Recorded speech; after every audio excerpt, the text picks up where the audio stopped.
Yes,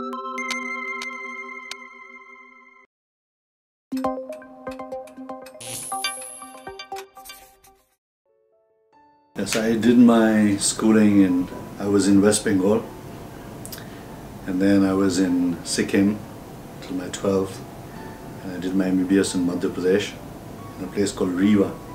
I came to Kathmandu to do my internship, and I did my internship in Bir Hospital. And from 2001 I worked for this Lions Eye Care Center. I worked for them for 5 years, and there's a hospital in the east of Nepal. There's a place called Damak. I stayed in Damak for 2 years. I came to Kathmandu and stayed in Kathmandu for another 3 years with the same Lions Hospital. And during that time, Tilganga, they just took me up as a part of their program, sent me to Etaura again in 2008. And I had to establish a hospital there. In 2008-09, I established a hospital there, the Etaura Community Eye Hospital. And after that, I came back to Kathmandu again, and they sent me to UK for another fellowship for refractive surgery. There are so many funny things that happened in my life, which turned around. So when I was doing my internship, I had no intentions of becoming an eye doctor. So my general plan was to finish my internship here and go to the UK, take the PLABs, become a general surgeon, and probably into a cardiothoracic surgery or probably neurosurgery. That was my plan.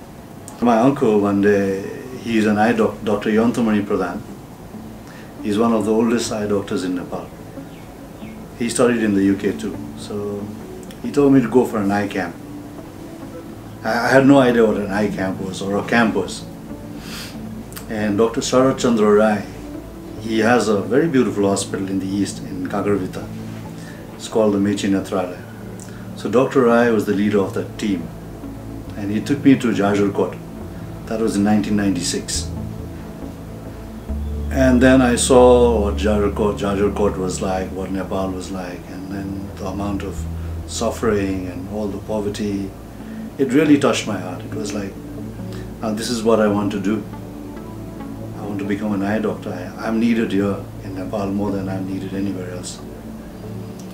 And Dr. Rai let me do a surgery, and my patient was like so happy the next day when he got his vision back. He was jumping around, he was looking around, he was looking at the mountains, he was telling me like I had not seen the mountains for so many years, and he was thanking me, and it really, really touched me. So that was one of those turning points in my life. Like when I went to Jajarkot for the first time in 1996, there were people who had just come to see what a doctor looks like. And we still have so many people around this country, we take care, Tilganga takes care of a lot of problems here, but that's just this much.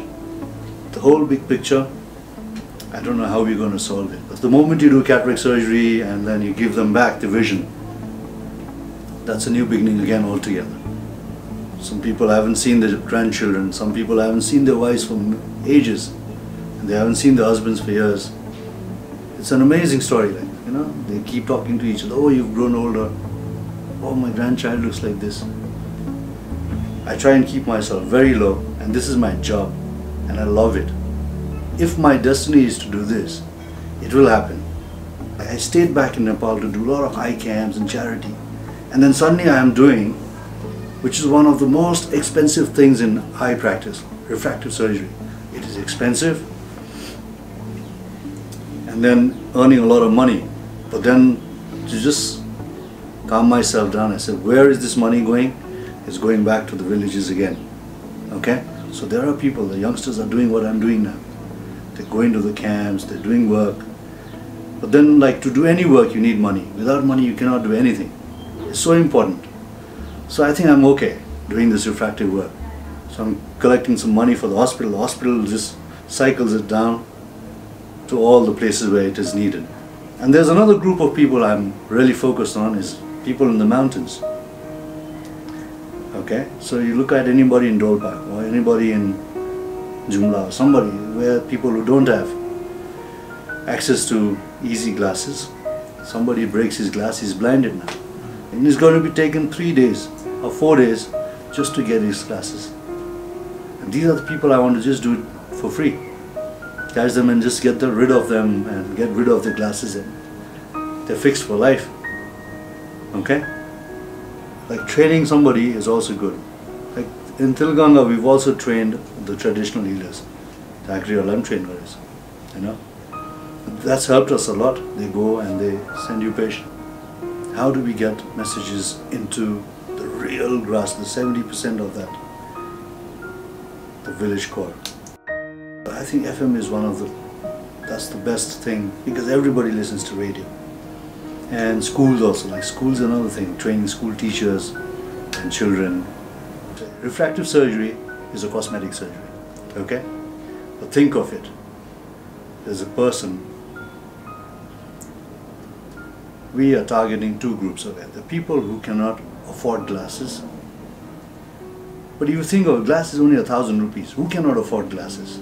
But if you think of it, how many people in Kathmandu have a job of 10,000 to 15,000 rupees?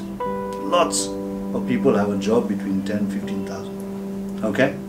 There's a man, has a wife and 2 children to feed. Okay? And this man is wearing a -6 glass.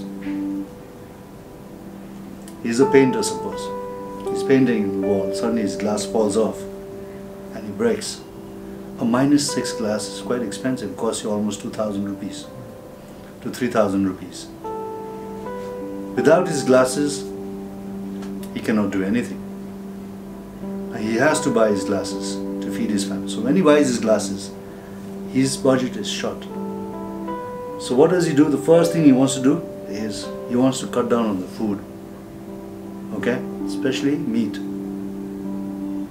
He tells his children, okay, this month we are not going to eat a lot of meat, we'll just have once or twice or something like that. And then suddenly the children say, Papa, I want to eat chicken or something. And then he cannot control. He goes and buys chicken.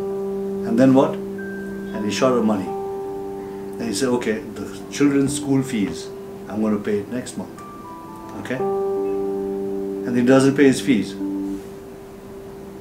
And then next month something else comes up. And then it's ultimately these children, the fees start getting cut down. Now, it's happened to me also when I was very, very young. I was short of money, and then the first thing I say, I'll pay my children's fees next month. That's the first thing you think of. Okay? And then if a school teacher tells my child, you haven't paid your fees, it's so embarrassing for the child. Okay? So these are things what I meant by you cannot afford glasses. A glass is very cheap, you can. But one pair of glass can ruin your whole life. Like, you know, the amount of stress that you go through. Yeah, and there are so many people wearing glasses. Thousands, everybody. For me, there's a line saying, a pony with a single trick. There's a pony, he does one trick, and he does it very well. Like if you're passionate about doing something, you got to stick to it. And do it properly, with a lot of hard work. And you know, sometimes, most of the times you want to quit, so many times. You cannot quit. You have to do it properly. Whatever you do and you do it passionately, you will do well. And in the country like Nepal, it's not doctors that we needed all the time. Everybody has their own job. You want to be a cleaner, you be a super cleaner. Yeah, you want to you have a dry cleaner, you have a super dry cleaner.